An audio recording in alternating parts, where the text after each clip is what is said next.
Heat waves and cold waves are responsible for 75% of all weather-related deaths in high-income countries.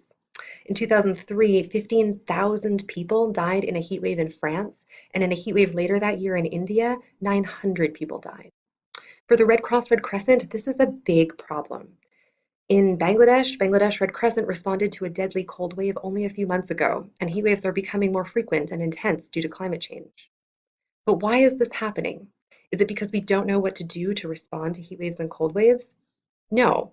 For heat waves, we provide water and cooling centers. For cold waves, we provide blankets and support the homeless, and these have all been very effective. So, if we know what to do, why do people still suffer? Can we figure out when to do it? And that's the question we looked at in this research. Here we analyzed all the places in the world where there's a distinct season for heat waves, so you can take action to prepare in advance of the hot season. Most of the extratropics does have this seasonality in dark green. We also researched whether we can forecast individual heat wave events, and the results are amazing. In dark red are all the places where weather forecasts can skillfully predict heat waves 10 days before they happen. If we combine these two maps, you can see that in black are all the places where we could take seasonal preparedness actions as well as short-term forecast-based actions to prepare for individual heat wave events.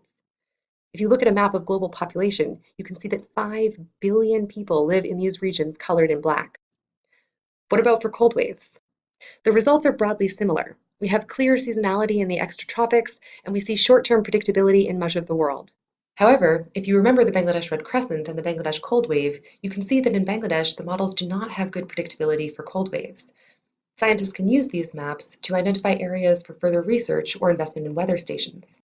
In combination, similar to heat waves, 5 billion people live in regions that could prepare for cold waves, both before the cold season happens, as well as using short-term forecasts and warnings for individual events.